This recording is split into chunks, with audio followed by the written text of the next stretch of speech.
sejumlah napas makhluk. Maka Abu Ya menjelaskan, thariqah itu tujuannya sama, ingin ma'rifat kepada Allah. Thariqah apapun kecuali thariqah setan. Thariqah Qadiriyah, Naqsabandiyah, Hizbiyah, Syaziliyah, semuanya ani abudullah mukhlisan lahuddin, ay al-ma'rifah tauhiduhu jalla jalaluh wal istislam ala hukmi. Itu semua thariqah, dan semua pendiri thariqah adalah orang-orang yang sudah wajtabainahum, yang sudah dipilih oleh Allah Subhanahu wa ta'ala. Hadirin rahimakumullah, maka at-thariqah kulluha al-khuluq.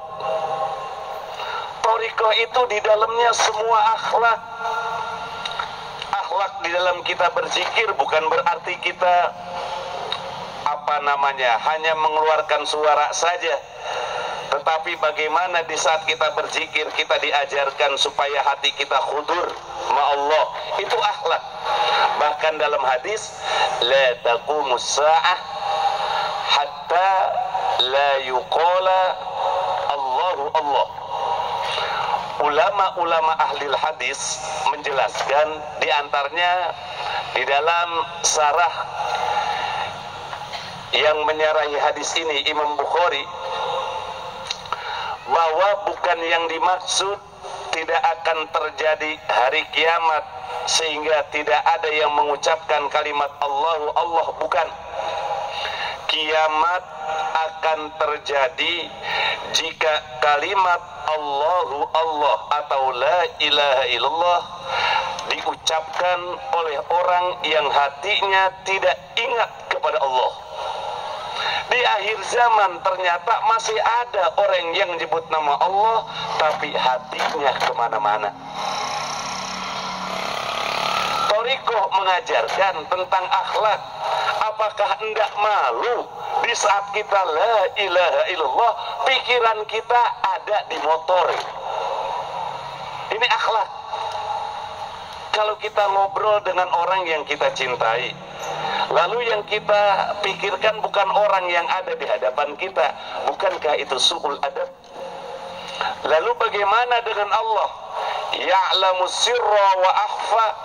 Lidah la ilaha illallah, pikiran kok lama sekali nggak berhenti ini zikir. Apa nggak malu? Makanya bobot la ilaha illallah itu kuat sekali. Afdalu ma qultuhu ana wan nabiyuna min qabli la ilaha, karena ada nabi dan isbat. Dari sini orang-orang thariqah itu dengan rajin zikir la ilaha illallah, akhlaknya pasti bagus. Karena thariqah itu puncak-puncaknya adalah al-adab. Semua daripada fungsi thariqah, di saat kita sholat kita malu kalau kemudian hati kita tidak hadir. Makanya kalau kita lihat sahabat, kata Rasulullah sallallahu alaihi wasallam di dalam hadis beliau dalam kitab Tarihul Khulafa itu, Rasul menerangkan, arhamu ummati bi ummati Abu Bakrin. Orang yang paling banyak kasih sayangnya dari umatku adalah Abu Bakar.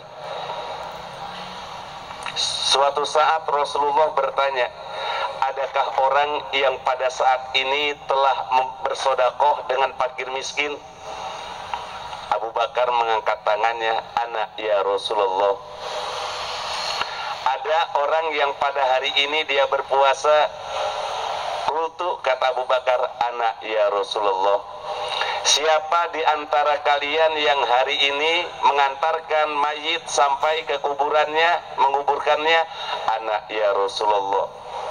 Man ada maridon, siapa yang menjenguk orang sakit pada hari ini? Kata Abu Bakar, anak ya Rasulullah. Tidak sekali-kali 4 perkara ini kumpul pada seseorang illa dakhalal jannah, dan itu Abu Bakr Siddiq radhiyallahu anhu. Maka arhamu ummati bi ummati Abu Bakrin, yang paling banyak kasih sayangnya dari umatku adalah Abu Bakar.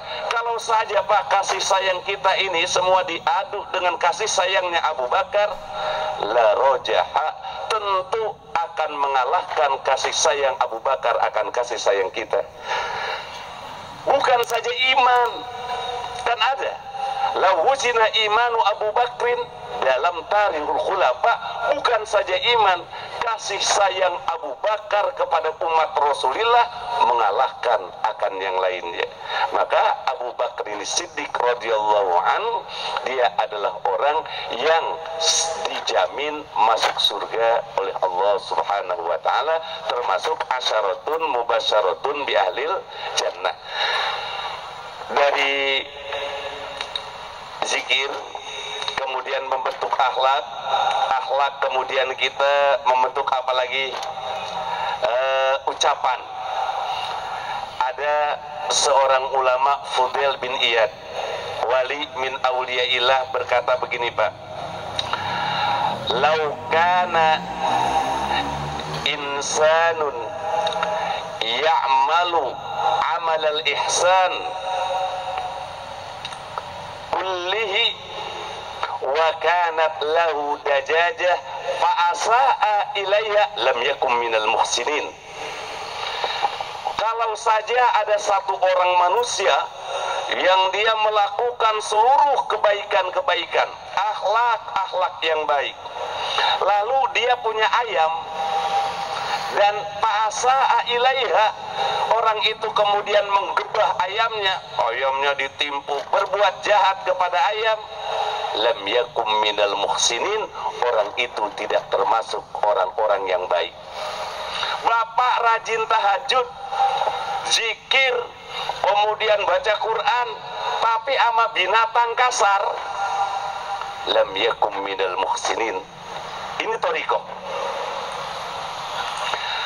Abu Yazid Al-Bustami, suatu saat dia mencuci bajunya tatkala dia melakukan ibadah haji, jubahnya satu, kemudian dia akan jemur, kata anak muridnya, Syekh, jemur saja di pagar rumah yang ada di Madinah saat itu.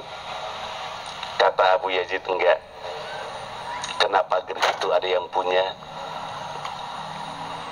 Kalau begitu saya jemur saja di atas rumput. Jangan, kalau saya letakkan baju yang basah ini di atas rumput, nanti merusak makanan kambing. Kalau begitu letakkan saja di atas pohon. Jangan, nanti kalau patah. Akhirnya bagaimana? Abu Yazid Al-Bustami, bajunya dipakai dan kering di badannya. Ini adalah akhlak. Mudah-mudahan kita enggak menyakiti siapapun, sehingga akhlak itu adalah kaful ada. Akhlak itu menjaga orang lain, jangan sampai kita menyakiti orang lain. Mudah-mudahan terutama keluarga kita, teman-teman kita, termasuk binatang kita, mudah-mudahan ini bisa kita amalkan ibu bapak sedikit-sedikit supaya kita mendapatkan kelezatan di dalam berthariqah. Dan mudah-mudahan Abu Ya kita ini panjang umur, sehat walafiat ya. Mari kita zikir, praktekkan, hadirkan hati. Astaghfirullahaladzim alladzi la ilaha illa huwal hayyul qayyum wa atubu ilaih. Astaghfirullahaladzim alladzi la ilaha illa huwal hayyul qayyum wa atubu ilaih. Astaghfirullahaladzim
Al-Fatihah.